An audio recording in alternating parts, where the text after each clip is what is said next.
tous ceux qui se sont déplacés pour venir assister à la conférence organisée par notre association, l'association ICUMA. La conférence ce soir, le thème c'est l'apport de la généalogie génétique pour les afrodescendants, qui sera présentée par Madame Annick François-Augrin, qui est docteur en histoire, généalogiste et vice-présidente de l'Association française de généalogie. La Fédération française de généalogie. L'association, c'est la promotion de la culture et de l'identité. Donc, bien sûr, l'identité collective martiniquaise, mais la recherche de l'identité collective peut aussi passer par la recherche de l'identité individuelle de chacun d'entre nous. Donc, et souvent, bon, bien, cette recherche d'identité individuelle, elle se fait par le biais de la généalogie. Donc, beaucoup d'entre nous, de plus en plus nombreux, se lancent dans des recherches généalogiques afin de connaître leur origine et d'avoir une idée un peu plus précise de leur identité. Et depuis quelque temps, vient, je veux dire, un petit peu au secours et en appui à la recherche généalogique, l'utilisation de la génétique.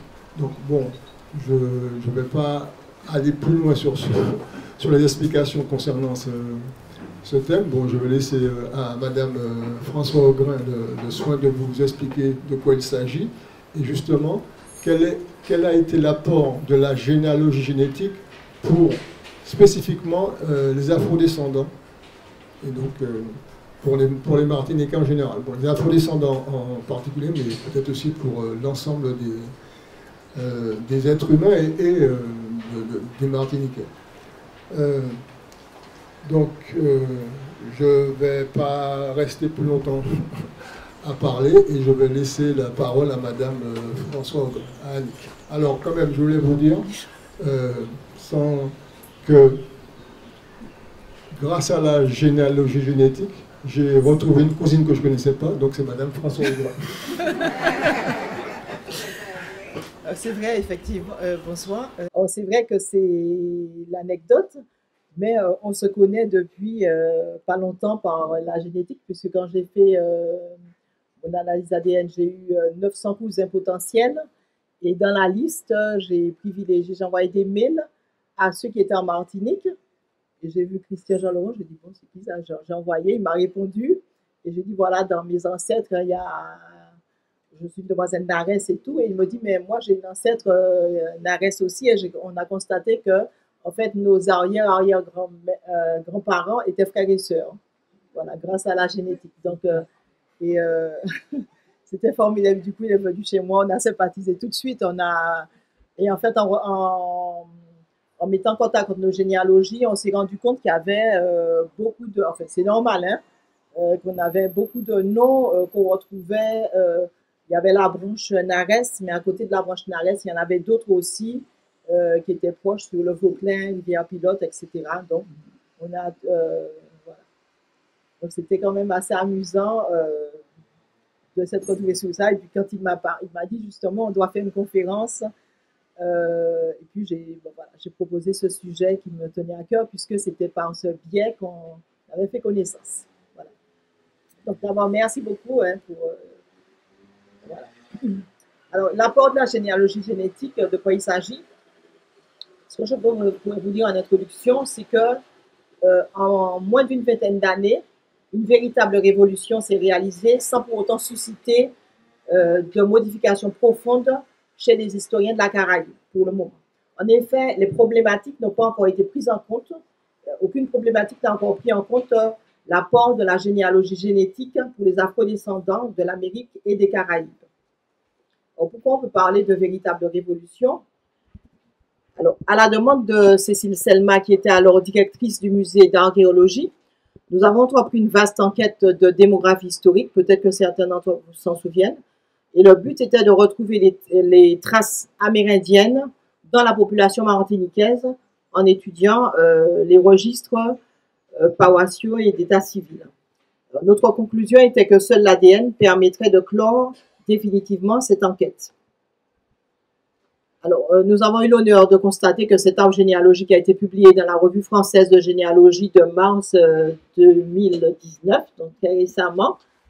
Dans cette revue, donc le rédacteur en chef était de passage en Martinique et il m'a appelé puisqu'il a demandé qui avait fait ça, on lui a donné mes coordonnées et voilà, donc j'ai été mise en contact par le biais de notre journaliste et bon, il montrait effectivement, il était stupéfait de voir qu'on avait pu réaliser ce travail, cette enquête de démographie historique. C'est vrai que derrière ça, il y a 10 ans de travail. Hein. Si vous avez déjà vu, pour ceux qui sont déjà allés au musée, qui ont déjà vu l'arbre, il y a 10 ans de travail derrière. Et j'ai eu la chance d'avoir ma fille qui m'a beaucoup aidée, ma fille Axel, qui m'a beaucoup aidée sur ce travail. Voilà. Alors, nous avons été ensuite sollicités par le MIR dans le cadre de la question des réparations. Il s'agissait cette fois de construire les arbres généalogiques montrant l'ascendance des plaignants avec au moins un Africain mis en esclavage. Mais pour certaines personnes, il n'avait pas été possible de retrouver l'ancêtre esclave car l'affranchissement était intervenu avant 1848 et bon nombre de registres du 18e et du début du 19e siècle n'ont pas été conservés et là encore, il importait de retracer les origines par l'ADN. Petit rappel, donc selon la définition retenue par les États généraux de la bioéthique de 2018, chaque individu est composé d'1 milliard de cellules qui renferment chacune notre information génétique. Cette information est portée par l'ADN, A pour acide, désoxyribonucléique. Donc on parle beaucoup d'ADN. Hein, voilà.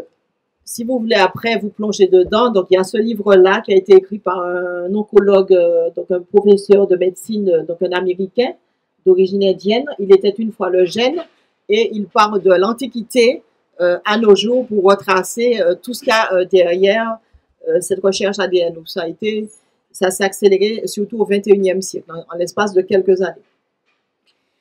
Donc, ainsi, on peut émettre l'hypothèse que les Martiniquais, comme l'ensemble des habitants de la Caraïbe, sont concernés par ces perspectives nouvelles que représente la généalogie génétique au XXIe siècle. Avant d'aborder ce point, il nous a paru utile de présenter dans une première partie des essais de classification du XVIIIe siècle aux enquêtes de démographie historique du XXe siècle. Notre seconde partie sera consacrée aux perspectives nouvelles offertes au XXIe siècle par la génétique. Nous terminerons par une présentation de notre contribution aux États généraux de la bioéthique.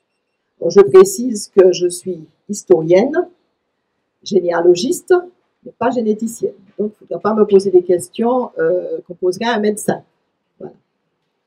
Donc, en première partie, donc, est cette classification. L'idée de distinguer les populations mises en esclavage a prévalu dès le début de la colonisation en Amérique. Dans les colonies françaises, cette volonté se matérialisa par la création d'un vocabulaire spécifique destiné à marquer les nuances de peau. De manière tout à fait artificielle, on mit au point une échelle allant du blanc au noir. Donc, du début de la colonisation, donc c'est XVIIe siècle, jusqu'au XVIIIe siècle, ce code sera utilisé dans les recensements officiels. À partir du recensement de 1734, les mélanges sont tels qu'il n'était plus possible de retracer même artificiellement l'ascendance d'un individu pour le catégoriser. C'est alors que l'expression « homme de couleur » fit son apparition pour désigner tous ceux qui avaient au moins un ascendant africain. Le terme « sans mêler » sera alors utilisé aussi bien dans la littérature que dans l'administration coloniale. Notons que le Code noir de 1685 ne fait pas de distinction de nuances. Les droits des individus ne sont pas liés à leur couleur de peau, mais à la situation d'esclaves. Alors, parler de sang mêlé suppose l'existence de deux races. Ce n'est pas par hasard que j'ai mis ce mot entre guillemets. D'ailleurs, le terme mulâtre est né de ce malentendu.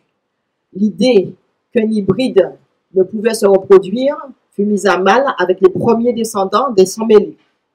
Dans les registres paroissiaux des Antilles françaises, le vocabulaire spécifique était basé sur un fait généalogique. Pour comprendre le raisonnement qui a prévalu au XVIIe siècle, partons du postulat de nos 16 arrière-arrière-grands-parents, puisqu'effectivement, les généalogistes savent, faut pas faire de grimace, je vais vous expliquer. Nous avons 2 parents, un papa et une maman, qu'on connaît ou qu'on ne connaît pas. Donc, on a 2 parents, 4 grands-parents, 8 arrière-grands-parents, j'ai pas assez de doigts, donc 16 arrière-arrière-grands-parents. Donc, on part de ce postulat. Donc, je vous l'ai mis ici. Je vais prendre le si j'arrive, voilà.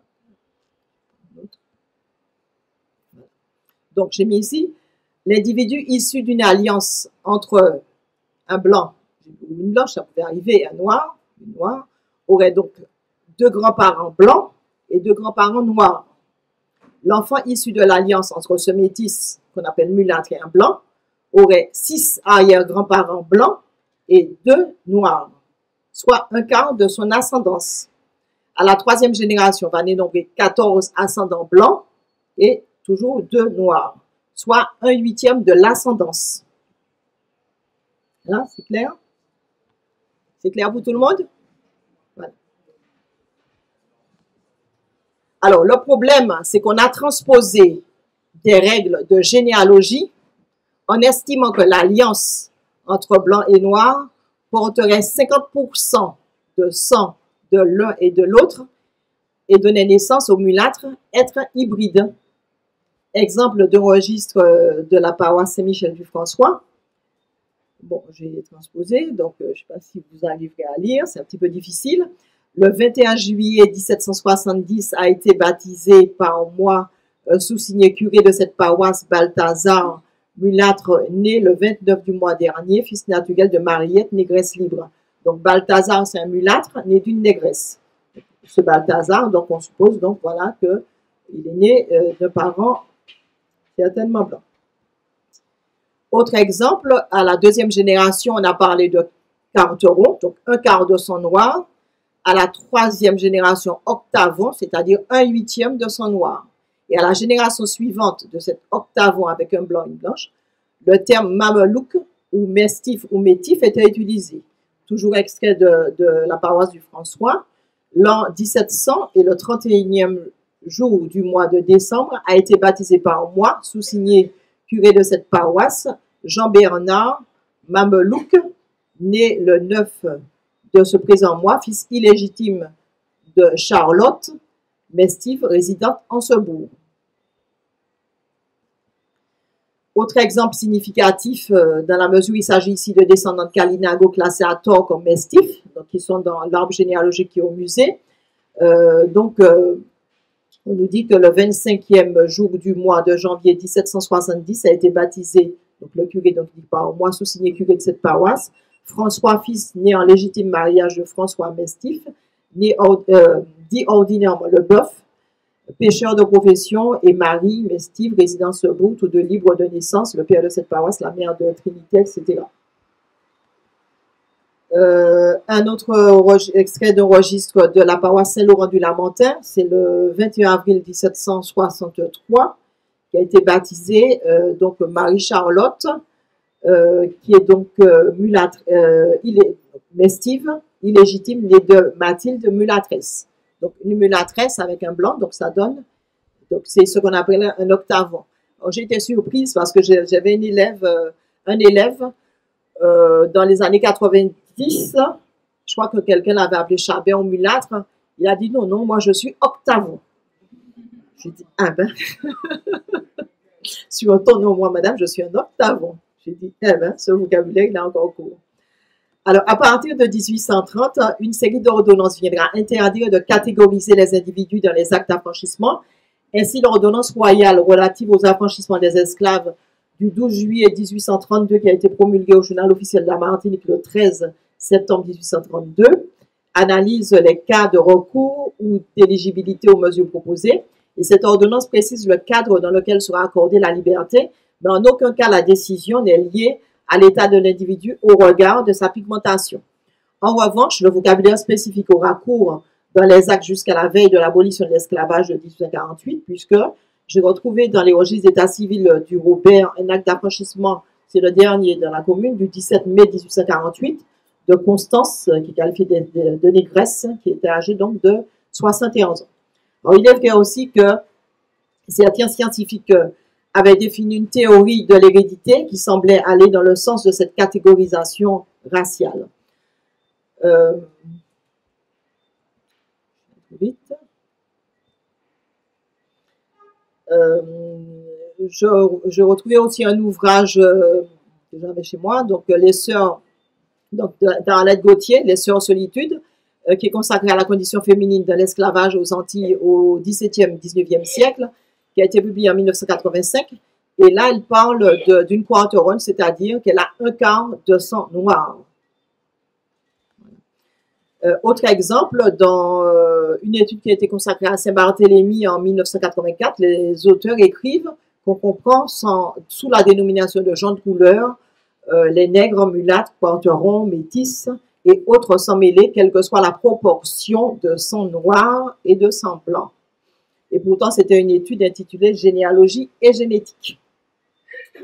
On voit donc que dans les Outre-mer français, instruction royale, lettres ministérielles, ordonnances locales rendaient impossible pour un homme non blanc, à quelques degrés de son lignage, d'être admis à la condition de blanc. Il n'en était pas de même dans certaines colonies anglaises, en tout cas en théorie, puisque à la Jamaïque, théoriquement, toute personne éloignée de plus de 3 degrés en ligne droite d'un ancêtre nègre exclusivement ne devait pas être regardée comme appartenant à la classe des gens de couleur, même s'il y avait la ségrégation. Alors, que dire des enquêtes de démographie historique et de généalogie génétique? Donc, je reviens sur une enquête donc, dans les années 80.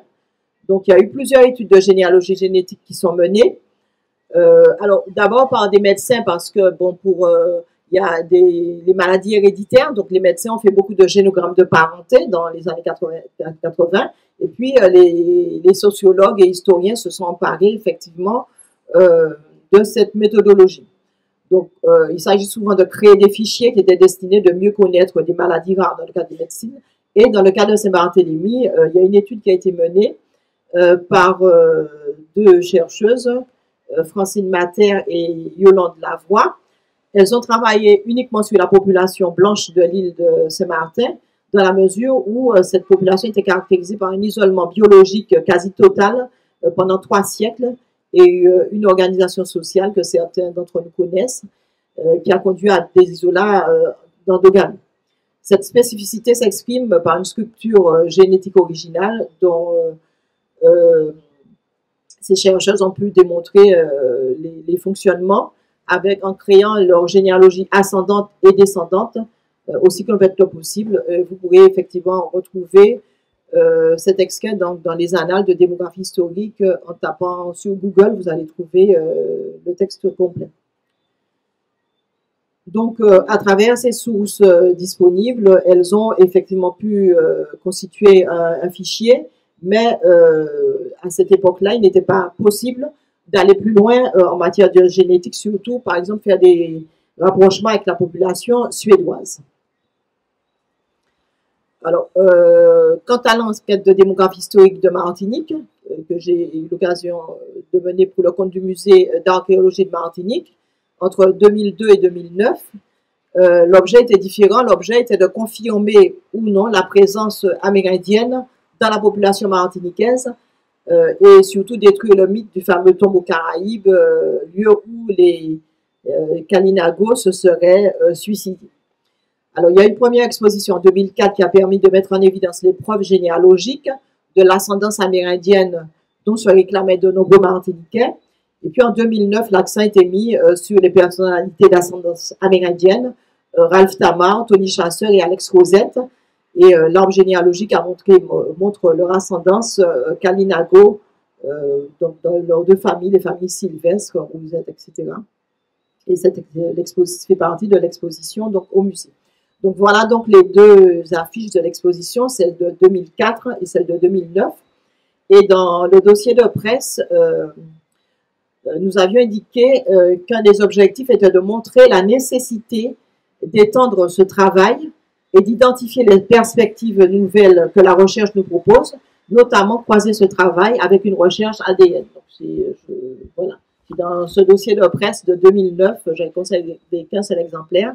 Effectivement, on avait envisagé cette possibilité.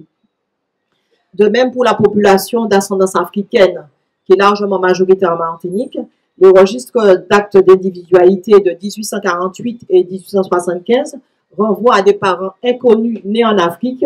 Et là aussi, on a vu que dans l'action que j'ai portée pour le compte du MIR, il était difficile, enfin, sinon impossible pour certaines personnes de retrouver l'ancêtre africain lorsque l'affranchissement avait eu lieu avant 1848 et que les registres n'étaient pas conservés.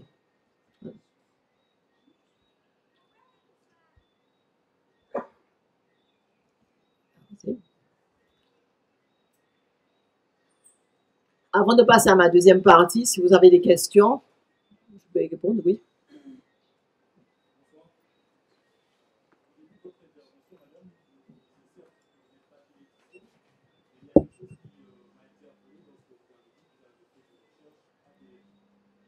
Ah, oui. Je me suis mal exprimée. J'aurais dû dire que j'ai fait un test. Je n'ai pas fait de recherche moi-même, mais j'ai fait un test. Oui, d'accord, oui. Dans la forme, on s'est compris. Bonsoir, je disais donc. Moi, il y a une question qui m'intéresse. Je serais curieux de savoir. Ce sera dans la deuxième partie. D'accord. Merci. Donc là, c'était des questions. Si vous avez des questions sur cette première partie que j'ai présentée, le vocabulaire et autres, si vous avez des questions sur cette première partie. La deuxième partie est consacrée donc aux perspectives nouvelles au XXIe siècle. Donc, je continue s'il n'y a pas de questions. C'était l'occasion pour moi de moi un peu. Oui, bien sûr.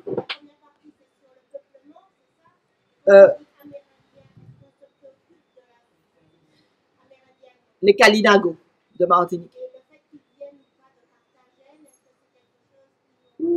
Alors là, ça c'est encore un autre travail.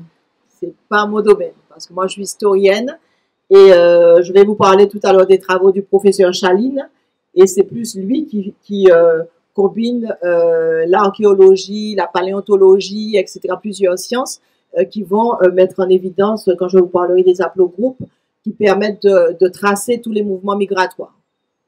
Donc là, c'est déjà autre chose. Là, pour le moment, ce que j'ai fait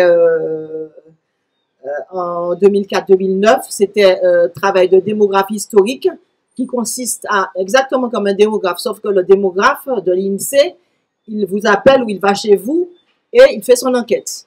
En démographie historique, ben, nous, on enquête les documents, c'est-à-dire qu'on prend les registres anciens et à partir des registres anciens, on reconstitue les familles, etc., etc. Donc, c'est une méthodologie un peu différente qui a été mise au point dans les années 60 en France.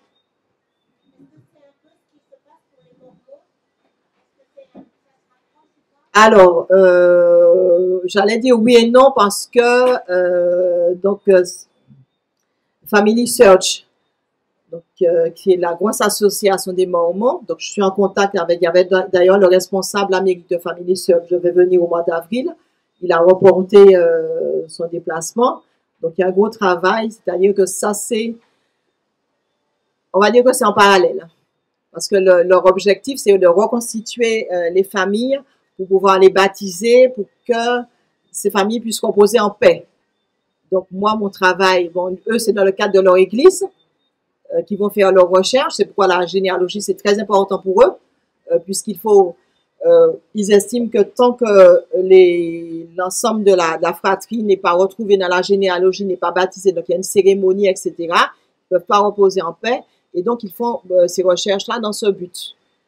Bon, moi, c'est pas du tout les mêmes buts, mais on travaille ensemble puisque grâce à eux, il y a eu les premiers microfilms de documents. Ils ont microfilmé tout l'état civil français et ils font ce gros travail dans le monde entier, notamment en Afrique. Et ils travaillent beaucoup avec les Africains américains aux États-Unis. C'était juste un constat. Quand on a parlé de Tony Chasseur et de son cousin, on a bien sûr une part africaine, mais on a peut-être aussi des parts amérindiennes dans tout le peuplement caribéen. Ah oui, tout à fait. Et ça, je pense qu'on ne le dit pas assez souvent, que les Amérindiens nous ont légué plein de choses, et en particulier qu'ils font partie aussi d'un apport en généalogie. Effectivement, donc pour l'anecdote, Tony Chasseur a été très étonné quand je lui ai dit que Ralph Tamar c'était son cousin. Il m'a dit oui, c'est mon vieux frère. J'ai dit non, c'est ton cousin, génétiquement. Il me dit comment ça? J'ai dit mais parce que vos arrière-grand-mères c'était deux sœurs. Il me dit ah bon? Parce qu'en fait il y a une branche qui est restée au François. Ils descendent donc de Caraïbes, ça remonte, donc ils sont vraiment authentiquement Kalinago par une branche. Et puis il y a une sœur qui est partie à Fort-de-France. Et puis après de Fort-de-France, elle a quitté la Martinique, elle est revenue, etc. Et les gens se sont totalement perdus de vue. Donc ça, ce que je vous dis, c'est fin 19e, début 20e siècle. Et donc voilà, ils ont été très contents de savoir que, par contre, Tony Chasseur et Alex Cosette, les familles se fréquentaient. C'était les mêmes branches aussi. Ils étaient descendants de la même sœur, ils se connaissaient. Mais avec Ralph Tamar, c'était une nouveauté pour lui. C'était d'ailleurs tous les deux de savoir qu'ils descendaient, qu'ils étaient ancrés dans la population martiniquaise, c'était vraiment très martiniquais. Ils étaient vraiment très contents. Voilà. Donc, ma deuxième partie donc, concerne les perspectives nouvelles au XXIe siècle. Donc, un peu d'épistémologie. Donc, si le premier ouvrage sur le thème, donc c'est celui-là, il a été publié par Guillaume de Morand, qui est un journaliste généalogiste français. Donc, c'est en 2009 qu'il a publié, mais c'est en 1963 que le professeur américain d'origine italienne, donc Cavalli Sforza, a dressé le premier arbre généalogique. Donc, ce professeur américain a eu l'idée il faisait des recherches sur les gènes sanguins. Donc, 1963. Donc, ce professeur, il était né en 1922, il est mort le 30 août 2018. Il n'y a pas longtemps. Donc, il y a des petites vidéos, si vous tapez Cavalli Sforza sur Google, mais c'est en anglais, donc les gens qui maîtrisent, même moi je ne maîtrise pas l'anglais, mais j'ai compris ce qu'il disait. Il y a une petite vidéo très sympa où il parle de son travail avec une modestie extraordinaire. Donc, il a eu cette idée d'accoler sa recherche sur les gènes sanguins à des registres paroissiaux. Donc, et il a étudié les transmissions de patronymes et en même temps sa recherche des gènes sanguins. Et on peut dire que c'est vraiment le père de la généalogie génétique. Puis après, on va voir, il y a un généticien britannique dans les années 90 qui va poursuivre. Alors, autre chercheur important, là c'est un scientifique, le professeur Jean Chaline, qui a publié la saga de l'humanité en 2014. Donc lui, c'est donc un professeur dont je vais vous parler tout à l'heure. Donc avec lui, la généalogie a subi a vécu une véritable révolution puisque il a utilisé de manière assez novatrice les technologies de la génétique et de la généalogie. Donc, je vais revenir dessus, hein, donc je le cite simplement. Donc, il a estimé que les marqueurs ADN féminin, donc l'ADN MT, donc mitochondrial, et l'ADN masculin, donc Y, permettaient d'évaluer notre place dans l'arbre de l'histoire de l'humanité. Ce qui est intéressant, c'est que en 2014, donc les recherches avaient avancé. On avait constaté que, contrairement à ce qu'on croyait au début de la découverte de l'ADN, il y avait une évolution. Donc là, dans les 3 dernières années, ça a évolué considérablement, beaucoup plus que ce qu'on pensait. Donc, contrairement à ce qu'on pensait, donc ce n'était pas statique et on a constaté que chaque fois qu'il y avait des migrations de population, il y avait une évolution. Et c'est pourquoi le professeur Chaline a intitulé son livre Saga de l'humanité, migration, climat et archéologie. Et il a parlé de l'arbre de l'histoire de l'humanité. Donc, son livre décrit les avancées de la généalogie génétique en précisant pour chaque marqueur son origine, son évolution, son histoire, les dispersions géographiques au cours des temps. Et il disait que pour ceux qui devaient faire leur analyse ADN, qu'ils trouveraient des données utiles pour les interpréter. Alors, les données alors ce livre, vraiment, il est très complet, contrairement au livre de Guillaume Demeaux, bon, qui est un peu dépassé, puisqu'il date de 2009, qui donne les rudiments, qui est encore intéressant, bien entendu. Dans le livre du professeur Chaline, c'est déjà autre chose, et on aura des éléments de paléontologie, de préhistoire, d'archéologie, reconstitution de climat, etc., et on comprend mieux les nombreuses migrations de population. J'insiste dessus parce que nous sommes issus de ces migrations de population, non seulement de l'Atlantique, de côté de l'Atlantique, mais aussi à l'intérieur même de l'Afrique, puisque moi j'ai été surprise de voir que j'avais des ancêtres qui venaient du Kenya, bien sûr du Nigeria, mais aussi du Kenya, donc de l'autre côté, la côte Est. Ce sont des migrations bien sûr plus anciennes. Vous allez voir que si vous faites des recherches, c'est même le plus rudimentaire, on apprend des choses intéressantes. Et le professeur Chaline a eu cette phrase, j'ai eu un très bon pour l'instant, j'ai eu que des contacts téléphoniques avec lui, on devait se voir en décembre, et puis on n'a pas pu, il y avait crise des gilets jaunes, etc., donc on n'a pas pu faire la réunion qui était prévue. En tout cas, j'ai eu un très bon contact téléphonique et par mail avec lui. Et donc, il a conclu dans son livre, il disait, nous sommes tous des Africains, et nous sommes aussi tous des immigrés.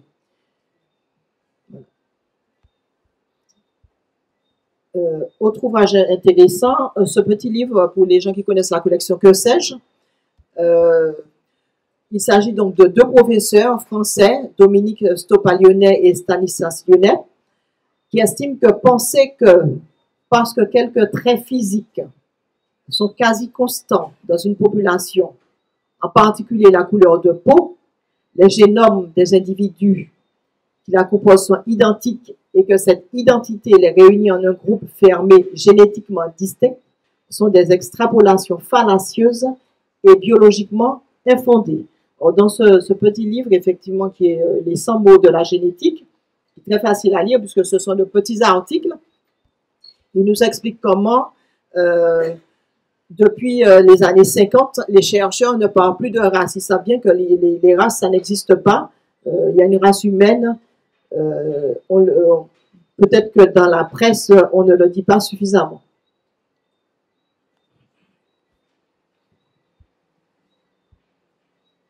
Alors, je terminerai par ce dernier livre qui est paru donc, en 2018. Il y a déjà une réédition 2019.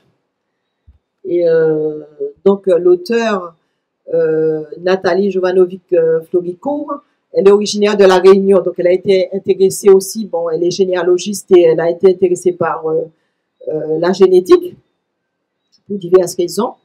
Et elle estime qu'avant l'avènement en 2012 de la séquence de référence reconstruite de Sapiens, qu'on appelle RSRS, le point de comparaison du séquençage de l'ADN mitochondrial, c'est-à-dire celui qui vient de la femme, était uniquement européen. Les scientifiques ont alors créé des références ethniques différentes, comme la séquence Yoruba, basée sur l'ADN ougandais. Dès lors, il était possible de nous rapprocher d'un haplogroupe. Ce sont les haplogroupes qui nous permettent de remonter nos origines africaines et comprendre les mouvements migratoires de nos ancêtres premiers. Alors, Nathalie Jovanovic-Floricourt définit l'aplogroupe comme un ensemble de personnes au profil génétique similaire, ayant donc un ancêtre commun.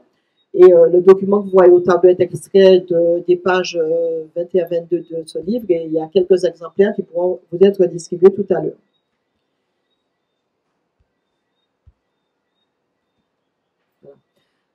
Donc, elle estime qu'on étudie généralement, donc elle nous explique, les haplogroupes du chromosome Y, donc ADN Y, donc c'est les hommes, la lignée patrilinéaire, et pour l'ADN MT, donc mitochondrial, suit la lignée matrilinéaire. Donc, tout ça est expliqué. Alors, la vraie révolution, c'était en 2015 pour nous, où quand on a découvert l'ADN d'anciens esclaves, c'était à Saint-Martin. Donc à Saint-Martin, on avait depuis 2003 retrouvé, fait des fouilles archéologiques et on avait retrouvé des restes humains qui n'avaient pas été exploités. Dans les années 80, il y avait des analyses radiocarbone et on avait daté ces restes humains, ces squelettes, à 1660-1688. Et c'est en 2015 qu'il y a eu un séquençage d'ADN des 3 squelettes qui ont été comparés à des individus contemporains des différentes populations. Et leur origine africaine a été confirmée de manière très précise. Donc, sur les 3, donc, il y avait 2 hommes qu'on a appelés STM1, STM2 et une femme qu'on a appelée STM3. Et l'aplogroupe du chromosome Y de STM1 a pu être également déterminé. Il appartient donc à un haplogroupe qu'on appelle R1BV88,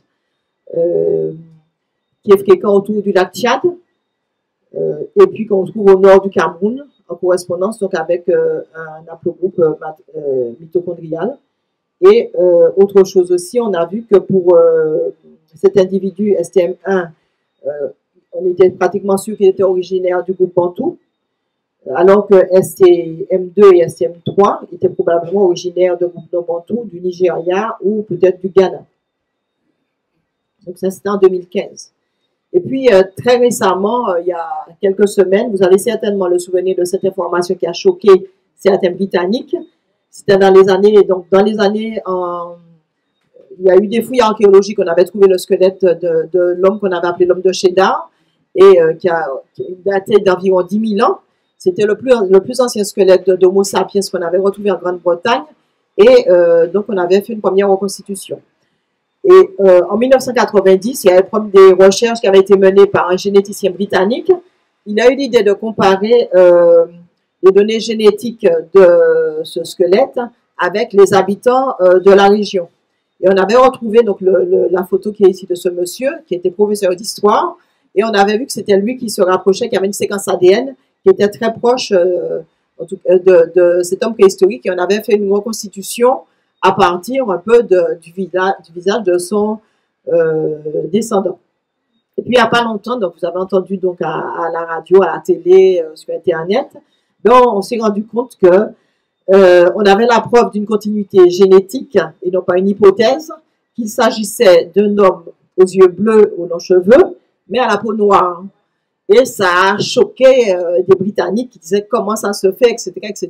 Et là, les scientifiques en sont sûrs, ils n'étaient pas dans le monde scientifique, il n'y a pas eu d'étonnement, puisque on savait que cette idée de race n'avait pas cours, et on a expliqué assez simplement le fait que effectivement cet homme noir progressivement il y a eu une adaptation sur les générations et que la peau soit devenue effectivement plus claire à cause des mutations génétiques.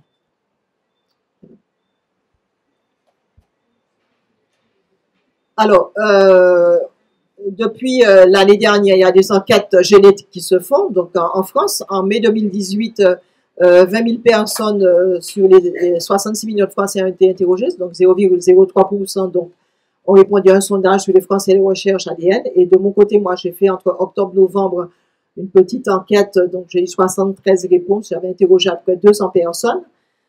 Bon, ramener quand même à la Martinique, ça fait 0,018. Et ce qui est intéressant, c'est que les résultats en France ont montré que 5% des personnes interrogées avaient fait un test ADN, alors que, bon, sur les personnes que j'ai interrogées, j'ai quand même 9,9% de personnes qui avaient fait un test ADN. Donc, c'est quand même assez intéressant. Alors, en 2016, parce que j'ai continué à travailler, il y a une thèse de doctorat de Sarah Abel, une Française, donc elle a travaillé sur la construction scientifique et l'utilisation sociale des tests de généalogie ADN. Donc, sa thèse pose un certain nombre de questions. Alors, sa thèse se concentre sur les individus et les populations des afro-descendants dans 2 sociétés post-esclavagistes, le Brésil et les États-Unis. Et elle a cherché à analyser, à déconstruire un peu l'aura des recherches ADN, parce que c'est vrai que ça commence à prendre une ampleur commerciale, on va dire, puisque vous avez vu qu'il y a des émissions, il y a une publicité agressive aussi. Bon. Surtout aux États-Unis, il y a des dérives, puisque vous avez vu une émission où il y a eu une femme, malheureusement, qui, à partir de tests sans vérification génétique, elle est allée faire une ablation des seins, et puis c'est après qu'on est arrivé, elle a été charcutée. Et après, on a vu que finalement, elle n'avait pas de cancer du sein. C'est-à-dire qu'il y avait une probabilité, etc. Parce qu'aux États-Unis, vous savez qu'ils font l'ADN médical, etc. C'est assez poussé. Les gens font même leur régime alimentaire à partir du test ADN, etc. Donc, on n'en est pas encore là, heureusement. Donc, cette historienne, dans son analyse, elle montrait que donc son travail est organisé en 3 chapitres qui correspondent, on va dire, à 3 échelles sociales. Elle a travaillé sur les données d'ancestralité génétique. Et dans son premier chapitre, elle se centre sur des études de cas qui démontrent la façon dont les technologies ont été présentées au grand public au Brésil et aux États-Unis à travers des représentations médiatiques dans lesquelles les données génétiques s'entremêlent avec des anciens, des nouveaux discours sur la race, l'ethnicité, la nation, etc. Dans son deuxième chapitre, elle examine à partir d'entretiens avec des scientifiques les manières dont les tests sont construits dans certains laboratoires commerciaux et académiques. Et puis, elle montre aussi qu'il y a surtout des intérêts économiques parce que derrière tout cela, il y a d'énormes enjeux économiques. Il y a des millions, des milliards d'euros, de dollars, comme on veut. Alors, dans son dernier chapitre, elle analyse les tests d'ancestralité en montrant comment que les impacts personnels et sociaux de ces pratiques dans le grand public. Alors, la discussion qu'elle mène porte sur les questions de comment et à quel point les discours nationaux de race sont reproduits ou mis en question, même si on ne parle plus de race, mais d'ethnicité ou d'aplogroupe, etc. Et bon, en tout cas, sa thèse a le mérite de pondérer l'enthousiasme qui pousse à une certaine distance vis-à-vis de tout ce qui est nouveauté, test ADN, etc. Est-ce que vous avez des questions avant donc, la troisième partie où je vais vous présenter la contribution qui a été faite aux États généraux de la bioéthique qui a eu lieu l'année dernière, donc en France, en 2018.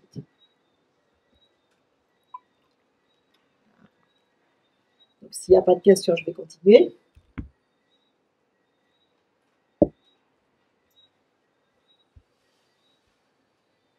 Alors, cette contribution aux États généraux de la bioéthique donc, de mai 2018 a été portée, donc nous étions 3, donc Guillaume Demorand, journaliste spécialisé en généalogie, le professeur Jean Chaline, qui est directeur de recherche émérite au CNRS et qui dirige le laboratoire de biogéosciences à l'Université de Bourgogne et qui est directeur d'études honoraires à l'école pratique des hautes études, et moi-même, avec François Auvin, donc docteur en histoire, en tant que chercheur en généalogie et vice-présidente de la Fédération française de généalogie.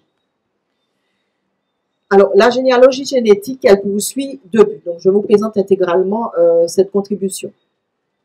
Retrouver ses origines très anciennes, c'est-à-dire identifier le parcours géographique des ancêtres très lointains, les raccrocher à un grand groupe de populations ancestrales dont les migrations sont déjà connues par la recherche, c'est-à-dire les haplogroupes.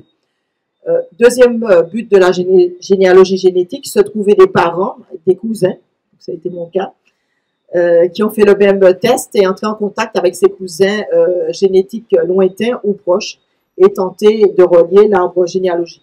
Là, j'étais en correspondance avec d'autres cousins. Je vous ai dit que j'ai reçu 900 cousins potentiels et bon, j'ai envoyé 4 ou 5 mails. J'ai eu 3 réponses pour le moment et qui s'avèrent être effectivement de la même famille que moi.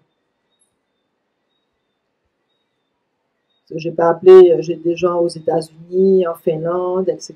Mais bon, j'appelle pour l'instant les Martiniquais. Il y a une effectivement qui était à Londres et on est en contact. Alors pourquoi il fallait changer la loi? Parce que cette loi crée une inégalité des chances. La loi actuelle empêche les utilisateurs français de connaître leur origine ancienne. Contrairement aux utilisateurs d'autres pays, la pratique généalogique aujourd'hui est très démocratique et elle pousse à approfondir l'histoire personnelle et en conséquence l'histoire régionale, nationale et finalement l'histoire mondiale. Changer la loi aussi parce que connaître ses origines anciennes présente de nombreux intérêts généalogiques. La généalogie génétique lève des énigmes, par exemple en retraçant les origines géographiques d'une branche généalogique brisée, les enfants naturels. On a eu l'occasion en décembre d'écouter un témoignage très émouvant d'une jeune qui a été adoptée Et elle a, grâce à sa mère adoptive, elle a pu faire ses recherches, elle a retrouvé sa famille en Floride, et c'est vrai que pour elle, ça a été un moment extraordinaire. Le seul détail, c'est qu'elle a retrouvé sa famille en 2018, et elle a appris que sa mère biologique est décédée à Paris en 2017. Elle aurait pu la connaître. Bien que ça relève du pénal, hein, quand on fait des tests ADN en France. Ouais. La généalogie génétique réconcilie aussi l'histoire, puisqu'elle nous permet à nous, descendants d'Amérindiens, d'Africains, d'Indiens de Martinique, en Guyane, en Guadeloupe, permettre le pays d'origine du premier ancêtre originaire de la Caraïbe et arriver aux Antilles françaises en provenance d'Afrique ou de l'Inde. Alors, changer la loi aussi, parce que la loi actuelle empêche les progrès de la connaissance des populations, donc pour toute la France et pour nous. En interdisant les tests ADN à visée généalogique, la France prend le risque de passer à côté de grandes avancées scientifiques sur les connaissances de population. Or, ces tests étaient autorisés à grande échelle. S'ils étaient autorisés à grande échelle, la génétique des populations pourrait bénéficier de l'apport de l'étude de dizaines de milliers de profils. En Martinique, par exemple, donc, il a été possible de quantifier le phénomène. Et après, enquête auprès d'associations militantes de clubs de généalogie, on peut estimer à une centaine, c'est ce que j'ai pu faire comme estimation, une centaine de personnes qui avaient acheté des tests ou qui aimeraient en acheter. Retrouver les connexions avec la diaspora et le reste du monde éventuellement serait possible parce que nous avons des parents à nous qui sont partis aux États-Unis, dans d'autres îles de la Caraïbe, et c'est vrai que il y a déjà eu beaucoup d'Africains-Américains qui ont fait ce voyage-retour et ça a été des moments émouvants pour eux.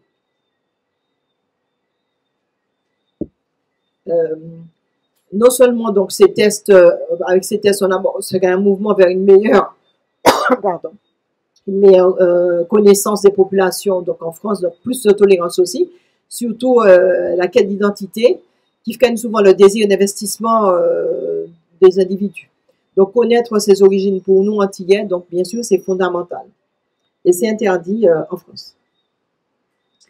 Changer la loi aussi parce qu'on estime à environ 100 000 Français qui chaque année achètent des tests aux États-Unis, en Grande-Bretagne, en Suisse. Toutefois, ils s'exposent donc à de mauvaises utilisations de leurs données et ne bénéficient pas de protection de la loi française qui encadre les pratiques. Et la loi peut circonscrire aussi les limites. Par exemple, il n'y a pas de prédiction de maladies génétiques, c'est interdit en France, ni de recherche de paternité, puisque quand on veut faire une recherche de paternité, il faut une ordonnance d'un juge. La loi actuelle est très facilement contournable par les laboratoires ou les opérateurs étrangers. Ils ne s'en privent pas, donc il y a pas moins de 5 opérateurs, donc des sociétés immatriculées en Grande-Bretagne, aux États-Unis, en Suisse, qui proposent d'envoyer des kits ADN à leurs clients qui sont domiciliés en territoire français. Il y a Ancestry, 23andMe, FTDNA, Roots and Real, Igenia, et puis le dernier, c'est MyHeritage. Je vous montre, donc comme je suis passée par cette société, donc on reçoit effectivement un kit, on fait le prélèvement d'ADN avec des cotons-tiges, et donc ça passe par l'Allemagne, etc., puisque ça n'arrive pas par la France.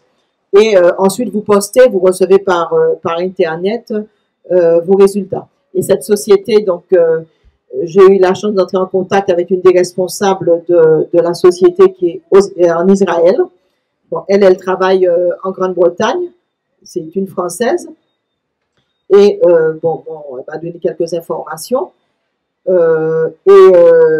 MyHeritage, même si c'est interdit par la loi, il y a des publicités sur Internet et on peut très facilement se procurer ces tests. Et un des arguments, justement, c'est de montrer que les laboratoires français sont en train de perdre des milliards d'euros à cause de l'interdiction. Alors, une modification de la loi pourrait donc avoir un impact économique non négligeable, puisque la loi actuelle crée de la concurrence déloyale entre les laboratoires français et étrangers. De nombreux laboratoires français de génétique seraient capables de réaliser des milliers d'analyses annuelles, hein, puisque bon, les laboratoires le font en France, mais parfois ils sont obligés, la police parfois est obligée d'envoyer les empreintes aux États-Unis, vu le retard qui a été pris en France. Donc, donc la concurrence déloyale est réelle, les sociétés ne risquent rien elles sont immatriculées en France, elles ne sont pas immatriculées en France, pardon, mais en Angleterre, aux États-Unis, et les résultats sont hébergés donc sur des sites américains.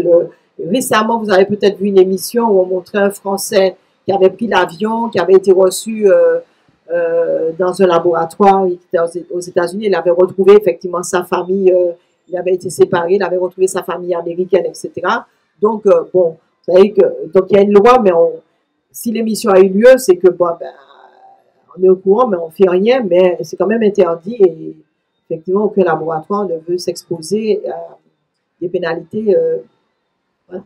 Alors, que changer dans la loi tout en conservant des garde-fous? On peut autoriser des tests ADN à visée généalogique, mais en fait, il y a test ADN. Donc, les tests à visée généalogique devraient être autorisés sans restriction, car ils ne portent pas d'indication médicale ni de prédisposition à des maladies. Un test ADN à visée généalogique ne consiste pas à réaliser des analyses du génome complet, avec tous les gènes qui permettraient de savoir quels gènes pronostiquent des maladies génétiques. Au contraire, il s'agit de limiter les recherches à l'analyse des seules zones utiles pour la filiation génétique ancestrale. Alors, c'est vrai que quand on confie son ADN, le laboratoire s'engage à ne pas utiliser nos données, etc., mais rien ne, voilà, on prend un risque, hein, puisque on n'a pas la protection d'une législation, de la loi. Alors, les données limitées permettent donc de préciser l'haplotype, c'est-à-dire à peu près les personnes les personnes qui sont concernées, de connaître la date approximative de nos origines géographiques, les pérégrinations à travers la planète. Donc, on sait, comme je vous disais, donc j'ai vu que j'ai un ancêtre kényan, ça veut dire que, bon, ben, il y a eu, voilà, dans mes ancêtres, il y en a qui sont partis du Kenya. Le Nigeria, je le savais par la tradition familiale. Bon, ben, il y a aussi, bon, la partie européenne, bon, qui nous intéresse moins, mais qui est là. C'est tout à fait donc ce que nous cherchons, nous, hein, population d'outre-mer, d'origine européenne, africaine, asiatique, l'ascendance amérindienne, donc les Kalinago, dont les ancêtres se sont déplacés à maintes reprises à partir de l'arrivée des Français en 1635. Et puis, donc, la question, c'est, voilà, répondre à cette question, d'où je viens, qui je suis en réalité, parce que il y a des personnes pour qui c'est clair, leur ascendance africaine est claire, mais il y a d'autres personnes qui se posent des questions, qui aimeraient savoir aussi si, à côté de l'ascendance africaine, donc dans des traditions familiales, on parle d'ascendant amérindien, est-ce que c'est fondé ou pas? Donc, l'ADN peut nous permettre de le savoir. La généalogie a permis de le savoir pour certains, mais pas pour tout le monde. Donc, pour répondre, il fallait connaître, comprendre, accepter le poids de cette histoire douloureuse, où le tyran peut être aussi le père. Dans ce contexte, découvrir son haplogroupe devient fondamental pour nous, donc habitants des Outre-mer. C'est un peu ce que je disais devant la commission. Alors, donc, imposer une bonne information des futurs clients. Les résultats des tests ADN doivent être expliqués clairement par les opérateurs et préciser leur portée, leurs limites. Donc, en 2004, dans le cadre de l'enquête pour le compte du musée dont je vous ai parlé, traces amérindiennes de la population de la Martinique, donc j'avais montré que seule une recherche ADN pourrait nous dire si oui ou non certaines personnes qui n'étaient pas concernées par l'étude et qui néanmoins se prétendent d'ascendance amérindienne ont cette ascendance. L'idée a été abandonnée à cause de la législation en vigueur en France. Pourtant, ces résultats qui ont donné lieu à une grande fresque généalogique nous ouvraient des perspectives en nous invitant à des investigations plus larges, incluant des recherches génétiques sur un éventail humain de grande ampleur. Scientifiquement, cette nouvelle approche basée sur l'ADN était d'autant plus pertinente qu'elle était déjà à cette époque en cours d'expérimentation dans les grandes Antilles. Alors, pour terminer, cette recherche permettra aussi aux clients de gérer facilement la publication de leurs données génétiques. Toute personne doit pouvoir supprimer son profil génétique d'une base de données en un clic. Là, pour l'instant, ce n'est pas possible quand on passe par les laboratoires étrangers. Et puis, on peut aussi imposer aux futurs opérateurs français la transparence. L'utilisation des données génétiques doit être encadrée strictement avec la mise en place de garanties, pas de vente ni d'échange des données sans l'accord écrit des clients. Alors ainsi, nous avons fait à la commission une proposition suivante de modification de la rédaction de la loi. Donc en matière civile, à des fins de généalogie génétique et familiale, pour identifier et reconstituer l'histoire ancienne du patronyme, le replacer dans l'histoire de l'humanité. Donc la diffusion publique des haplotypes ne peut se faire qu'avec le consentement de l'intéressé, l'anonymat étant garanti lorsqu'il est souhaité. Mais c'est loin d'être voté, même si on va vers une modification de la législation qui va permettre la commercialisation prochaine de tests en France. En conclusion, donc aujourd'hui, les données génétiques sont également associées aux acquis de la paléontologie, de la préhistoire, de l'archéologie, du climat pour reconstituer les multiples étapes du peuplement de notre planète. Ainsi, nous pouvons déclarer avec le professeur Jean Chaline que nous sommes tous des Africains, nous sommes aussi tous des immigrés. Il ne manque que les moyens financiers pour mener une enquête sur la population martiniquaise. Cette action pourrait s'inscrire dans le cadre de la décennie décrétée par l'ONU. En effet, l'ONU a décrété la décennie 2015-2014, décennie internationale des personnes d'ascendance africaine. 2015-2024, qu'est-ce que j'ai dit? Oui, 2015-2024, hein, c'est bien ce qu'il y a écrit. 2015-2024, merci. Donc, les objectifs de cette décennie 2015-2024 sont de promouvoir le respect, la protection des droits de la personne et des libertés fondamentales des personnes d'ascendance africaine. Et aujourd'hui, il y a une étude qui a montré qu'en matière de recherche de logement, par exemple, il y a une forte discrimination encore en France. Ainsi, donc, l'objectif de la décennie, c'est aussi de favoriser une grande connaissance, un grand respect du patrimoine diversifié, de la culture, des contributions de ces populations partout dans le monde. Pour terminer, ce que je voulais dire, c'est que selon certaines associations américaines, la recherche des origines améliore considérablement la vie des afrodescendants. Alors, ne pouvons-nous pas demander en guise de réparation la prise en charge de nos tests? Merci de votre attention.